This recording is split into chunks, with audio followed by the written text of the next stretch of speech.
Halo guys, kembali lagi dengan saya Erwin. Dan saya Evan. Seperti yang udah kalian baca dari judulnya, kali ini ada sebuah film yang menceritakan tentang hari-hari Adolf Hitler. Dan juga itu merupakan salah satu penyerang terhebat oleh pasukan Uni Soviet. Ya bener Win, film ini dibuat berdasarkan tulisan dari orang-orang yang ada di bunker saat itu. Salah satunya adalah Theodor Jung yang pernah menjadi sekretaris pribadi Hitler. Ya udah guys, daripada penasaran, ini dia alur cerita film dari Renggang tahun 2004. Film ini dibuka dengan sebuah pengakuan mantan sekretaris pribadi Hitler bernama Theodor Jung. Ia mengaku merasa kecewa kenapa saat itu dirinya mau mengajukan diri. Ia merasa dirinya yang saat itu masih lugu, hanya penasaran dengan sosok seorang Hitler, dan tak pernah terpikirkan kalau dirinya akan masuk ke dalam lingkaran rezim yang begitu mengerikan. Kisah ini pun dimulai pada November 1942. Beberapa wanita cantik Jerman dibawa masuk ke dalam markas besar Führer yang berada di restoran Borussia Timur. Mereka belum pernah bertemu dengan Hitler sebelumnya, sehingga mereka pun diajarkan bagaimana cara menyapa Hitler, yaitu dengan berkata Heil mein Führer, yang berarti jayalah pemimpinku. Beberapa saat kemudian, Hitler datang menyapa dan berkenalan dengan mereka. Tetapi perhatiannya segera tertuju kepada seorang perempuan bernama Theodor Jung yang berasal dari Munich. Oleh karena itu, Theodor langsung diundang untuk masuk ke ruangannya dan menjalani tes mengetik. Walaupun ia kurang bisa mengikuti tempo naskah yang dibacakan, namun Hitler yang sepertinya sudah suka dengan pribadi Theodor, akhirnya ia pun diberi kesempatan untuk menjadi sekretaris pribadinya. Theodor tentu saja senang akan hal itu, dan dia pun segera mengumumkan kepada teman-temannya yang berada di luar ruangan.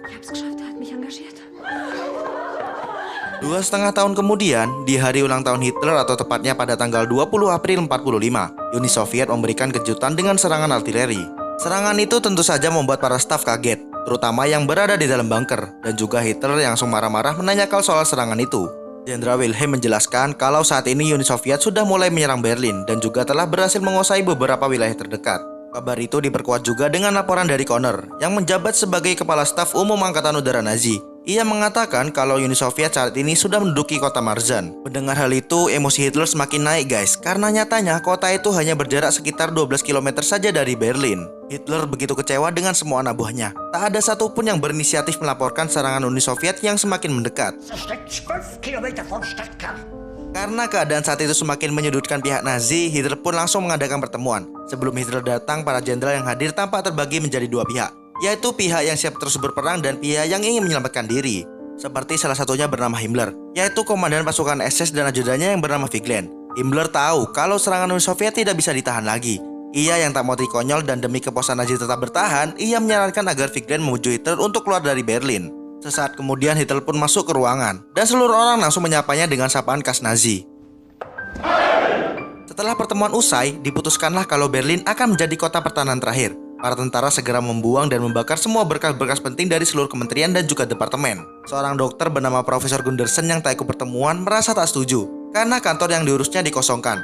Menurutnya siapa yang akan mengurus rakyat dan juga para tentara nantinya. Seorang jenderal di sana menegaskan kalau Hitler di sana sudah memberikan perintah agar semua staf departemen dan juga kementerian meninggalkan Berlin. Karena Gundersen tetap bersikeras tak mau pergi, akhirnya jenderal itu pun mengizinkannya untuk tetap tinggal.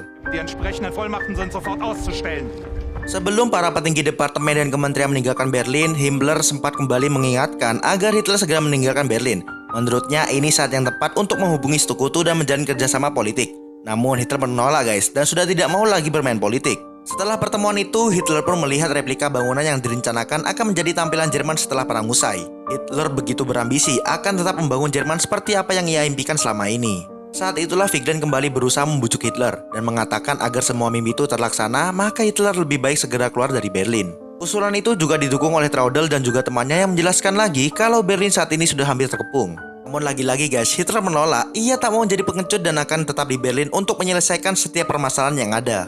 Setelah itu, Hitler memanggil beberapa jenderal Nazi untuk merundingkan strategi melawan Uni Soviet. Ia ingin semua jenderal yang hadir tetap melindungi Jerman hingga akhir dan mengusulkan agar pasukan Steiner menyerang dari utara. Tetapi usulan strategi yang dikatakan Hitler sayangnya dibantah guys, karena di lapangan semua pasukan sudah berada di posisinya masing-masing. Bahkan kenyataannya mereka kini kalah jumlah dan juga amunisi. Hitler semakin marah karena merasa perintahnya diragukan. Saat itulah datang seorang jenderal bernama Monke dan melaporkan kalau ia siap menjalankan tugas sebagai penjaga garis pertahanan. Namun selain itu, ia menyarankan agar warga sipil segera dievakuasi ke tempat aman. Tetapi Hitler di sini menolak guys. Ia pun tak mau membedakan antara warga sipil dan juga tentara, karena baginya semua orang wajib untuk mempertahankan Jerman hingga akhir. Setelah perundingan tersebut, beberapa jenderal tampak tidak puas dengan keputusan Hitler. Mereka merasa Hitler sangat egois dan tidak mau memikirkan nasib warga sipil. Sementara itu, beberapa jenderal yang masih setia pada Hitler merasa keputusan Hitler telah benar dan tak ada yang perlu diperdebatkan lagi. Di tempat lain, para warga mulai mengungsi dan mencari tempat yang aman. Seorang ayah terlihat begitu marah ketika anaknya dan temannya bergabung dengan pasukan pemuda Hitler. Sang ayah pun menjelaskan kalau mereka ini hanya akan bunuh diri saja karena pasukan Uni Soviet sebentar lagi datang membawa pasukan yang lebih banyak. Mereka, para tentara muda yang sudah didoktrin, tetap pada pendiriannya dan akan setia kepada Hitler sampai darah penghabisan. Rupanya Hitler memiliki cara tersendiri untuk membuat warga sipil secara sukarela membela Jerman, yaitu dengan diberikannya penghargaan bagi orang-orang yang mau bergabung dengan pasukan pemuda Hitler. Bahkan Hitlernya sendiri guys turun tangan dalam pemberian medali kepada para pemuda Hitler yang berhasil menyerang artileri Uni Soviet. Di malam harinya, sebagai hiburan, para petinggi Nazi bersama staf-stafnya mengadakan pesta dansa. Di tengah-tengah suara ledakan dan tembakan yang tidak ada hentinya. Mereka tampak berusaha melupakan sejenak soal peperangan. Namun tak lama kemudian guys, serangan artileri mengguncang tempat mereka dan membuat semuanya berlarian kembali ke dalam bunker. Raudel tampak semakin merasa takut dengan semua kenyataan serangan yang semakin hari semakin mendekatinya. Untungnya saat itu ia pun ditenangkan oleh temannya yang bernama Magda. Uni Soviet terus-terusan menggempur dan memojokkan setiap sudut pertahanan Jerman. Banyak tentara yang menjadi korban karena pasukan musuh yang tak seimbang. Tank Uni Soviet terus maju bersama semua tentaranya, menghancurkan setiap pertahanan yang dilewatinya, termasuk memukul mundur setiap tentara ataupun pasukan muda Hitler yang berusaha menembakkan bazooka ke arah mereka. Malam harinya, Gundersen datang membawa persediaan obat-obatan ke markas pertahanan yang dipimpin oleh Mohnke. Saat memasuki gedung, ia begitu sedih guys, karena ketika melihat begitu banyaknya warga situ yang terluka dan berusaha berlindung menyelamatkan diri. Dan yang paling parahnya, banyak juga nih guys, para tentara yang sudah tak berdaya dengan semua luka perangnya. Mereka bertahan dan berjuang dengan semua persediaan dan juga kurangnya obat-obatan. Di bunker Nazi sendiri, Weygand masih melancarkan rencananya untuk mengeluarkan Hitler dari Berlin dengan cara meyakinkan para stafnya untuk kabur terlebih dahulu. Sayangnya guys, staf perempuan itu tidak ada yang mau meninggalkan Berlin karena yakin bahwa serangan Steiner yang diusulkan oleh Hitler tempo hari itu bisa membalikkan keadaan. Weygand sangat marah dengan keyakinan buta tersebut dan mengatakan bahwa Steiner takkan bisa menyelamatkan Jerman. Setelah itu Weygand memasuki ruang rapat di mana Hitler tengah mendengarkan laporan bahwa Uni Soviet berhasil merebut beberapa daerah Jerman dan mengepung Berlin dari segala penjuru. Namun di sini Hitler tetap yakin guys bahwa penyerangan yang dilakukan Steiner bisa memukul mundur semua tentara Uni Soviet serta mengembalikan keamanan Jerman. Sayangnya para jenderal pesimis guys karena jumlah pasukan Steiner sudah tak bisa seimbang lagi dengan Uni Soviet. Mendengar itu, Hitler langsung marah besar dan merasa kalau semua jenderalnya sudah berani membantah perintah. Ia juga mengecap para jenderal sebagai manusia pengecut dan tak bisa menjalankan perintah, bahkan sampai mengatakan semua jenderalnya sampah masyarakat. Hal itu tentu saja membuat para jenderal merasa terhina, namun mereka juga sadar kalau saat ini Hitler sedang dalam kondisi tertekan. Setelah marah besar, Hitler mendadak lemas dan duduk kembali di kursinya sambil mengakui bahwa Jerman telah kalah. Walaupun begitu, ia tetap tak mau meninggalkan Berlin bagaimanapun kondisinya dan lebih memilih menembak kepadanya sendiri jika itu diperlukan. Sebelum meninggalkan ruangan, Hitler pun terlihat putus asa dan memerintahkan para jenderal untuk melakukan apa saja yang mereka inginkan. Di luar ruangan, ia pun mengabarkan kepada semua sekretaris pribadinya bahwa akan ada pesawat yang membawa mereka ke selatan 1 jam lagi.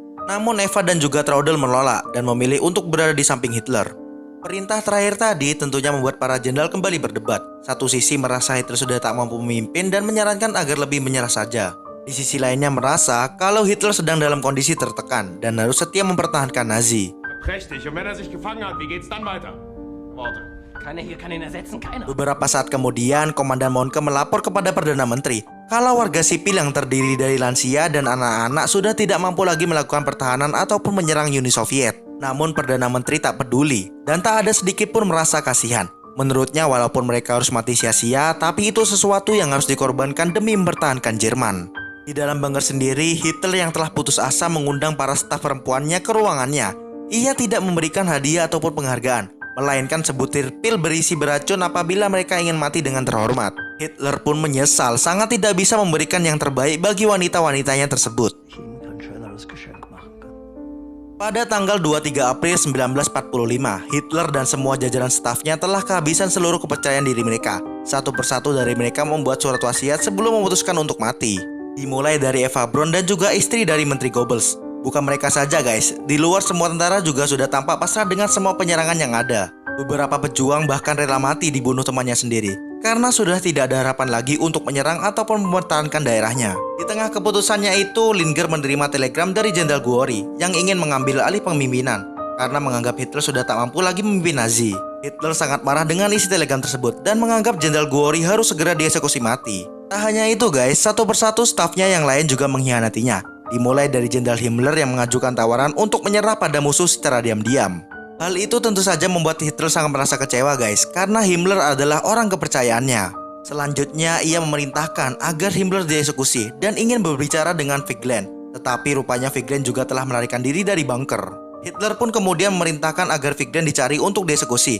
Hal tersebut bukanlah hal yang sulit guys, karena Wegener segera ditemukan tak jauh dari bunker, yang kemudian langsung dieksekusi di tempat tersebut. Semakin lama, Uni Soviet sudah semakin mendekati bunker. Sementara Jerman sendiri sudah kehabisan amunisi dan juga pasukan. Hitler bertanya kepada para jenderal, berapa lama mereka bisa menahan Uni Soviet, dan mereka hanya menjawab hanya maksimal 2 hari saja. Lagi-lagi guys, Hitler kembali disarankan untuk keluar dari Berlin demi menyelamatkan Nazi. Tetapi Menteri Goebbels tak setuju dan menyarankan agar Hitler tetap berada di bunker. Di sini Hitler kembali mendapatkan kepercayaan diri dan menganggap Walter Henn yang tengah menjadi komandan pasukan ke-12 Nazi bisa mengalahkan Uni Soviet. Apalagi jika di pasukannya disatukan dengan pasukan ke-9. Namun para jenderal di sana tidak ada yang berani memberitahu guys yang sebenarnya kepada Hitler bahwa pasukan Wayne jumlahnya sangat sedikit. Mereka pun baru berani berdiskusi setelah Hitler pergi. Sementara menteri yang tak sengaja mendengarnya marah karena mereka tak memberitahukan hal tersebut kepada Hitler. Para jenderal pun balik marah kepada menteri karena menurut mereka Hitler tak akan suka dan tak peduli dengan fakta yang sebenarnya. Im Ernst, der Führer weiß das nicht selbst. Aber er wird niemals kapitulieren. Setelah keluar dari perundingan, Hitler menemui Traudel dan mengutusnya untuk mengetik surat wasiat. Saat Traudel mengetikkan surat tersebut, menteri juga ikut menemuinya untuk membuat surat wasiat juga. Sayangnya Traudel masih mengetikkan surat wasiat milik Hitler, sehingga ia pun menolaknya. Sementara itu, tentara Uni Soviet semakin mendekati wilayah bunker Nazi, sehingga Hitler segera bertanya kepada jenderal berapa banyak sisa waktu yang mereka miliki. Jenderal Mountcoupe menjawab bahwa mereka hanya memiliki waktu tak lebih dari 20 jam. Pasukan Wayne yang diharapkan juga ternyata terkepung oleh tentara Uni Soviet. Oleh karena itu, Hitler pun memberitahu ajudan pribadinya yang bernama Otto bahwa ia dan Eva Braun akan segera bunuh diri. Dan ia pun meminta agar mayatnya pun dibakar agar tak ditemukan oleh pihak Uni Soviet. Dan Otto pun langsung segera bergegas pergi untuk mencarikan bensin. Setelah itu Hitler pun membunuh anjing kesayangannya yang bernama Blondie dengan meminumkan cyanida kepadanya. Lalu ia melakukan makan atau malam terakhir bersama para staf perempuannya untuk salam perpisahan. Kemudian Hitler dan Eva masuk ke dalam sebuah ruangan. Tetapi tiba-tiba saja Nyonya Goebbels datang dan kemudian memohon padanya untuk tidak bunuh diri. Sayangnya Hitler telah membulatkan tekadnya, sehingga rencana tersebut pun tak bisa dibentang lagi oleh siapapun. Setelah beberapa saat terdengar suara tembakan, dan Otto pun mengabarkan pada jenderal bahwa Hitler telah tewas. Jasadnya pun dibawa keluar bunker dan ditutupi dengan kain untuk kemudian dibakar sesuai perintah terakhirnya. Para jenderal pun melakukan salam terakhirnya pada pimpinan yang mereka segani itu. Setelah kematian Hitler, pihak Jerman berdiskusi dengan Uni Soviet untuk membicarakan perdamaian. Tetapi Uni Soviet tak menginginkan hal tersebut guys. Mereka ingin Jerman menyerah begitu saja. Sayangnya Jerman tak mau menyerah tanpa syarat. Ketidakcocokan tersebut mengakibatkan timbulnya ancaman dari Uni Soviet untuk menghancurkan Jerman. Ketika hasil diskusi tersebut sampai pada Menteri Goebbels, ia pun marah besar guys karena tak mau menyerah yang dianggap sebagai penghinaan. Keputusan tersebut juga memicu perdebatan di antara para jenderal karena ada yang bersedia untuk menyerah. Bahkan jenderal tersebut nyaris ditembak karena nekat ingin menghubungi Uni Soviet. Kapitulation! Kekacauan itu juga sampai di telinga Nyonya Goebbels yang kemudian meminta dibuatkan obat tidur untuk kelima anaknya. Obat tidur itu pun diminumkan kepada mereka semua, tetapi anak yang terakhir justru menolak sehingga Nyonya Goebbels terpaksa mencokokinya. Trink! Sementara itu Menteri Goebbels kembali meminta Traudel untuk meneruskan surat wasiatnya. Setelah selesai menyampaikan surat wasiat tersebut, Menteri Goebbels beserta istrinya masuk ke dalam kamar untuk meminumkan pil racun kepada anak-anak mereka. Satu persatu anak mereka pun mati dan kemudian mereka berdua pun menyusul kematian tersebut dengan menembakkan diri mereka sendiri.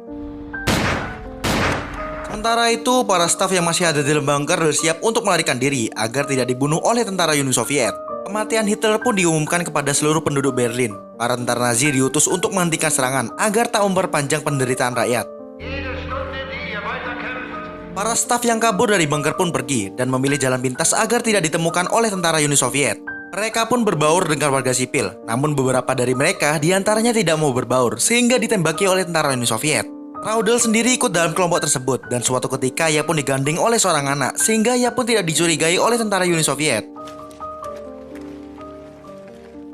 Film pun diakhiri dengan narasi bahwa Jerman secara resmi menyerah pada tanggal 7 Mei 1945 dan perang tersebut telah menelan korban sebanyak lebih dari 50 juta manusia. Himmler, seorang kepercayaan Hitler, berusaha melarikan diri namun tertangkap dan akhirnya bunuh diri. Traudl Jung bekerja sebagai sekretaris di Munich dan meninggal pada tahun 2002. Dan film pun berakhir. Hikmah yang bisa kita ambil dari film ini adalah sekuat atau sekejam apapun manusia, mereka masih memiliki ketakutan jika berhadapan dengan kematian. Bener bang, contohnya adalah Hitler yang tadinya terkenal saat egois dan kejam, ia menjadi sangat penakut dan mudah marah ketika dihadapkan dengan kekalahan Jerman. Oleh karena itu, kita sebagai manusia tidak boleh memiliki sifat egois atau terlalu sombong, karena sejatinya semua manusia hanyalah makhluk Tuhan yang tidak kekal. Ya udah guys, semoga cerita kali ini bisa menghibur kalian semua. Dan terima kasih banyak telah menonton video ini sampai akhir. Sampai jumpa di video selanjutnya. Dadah.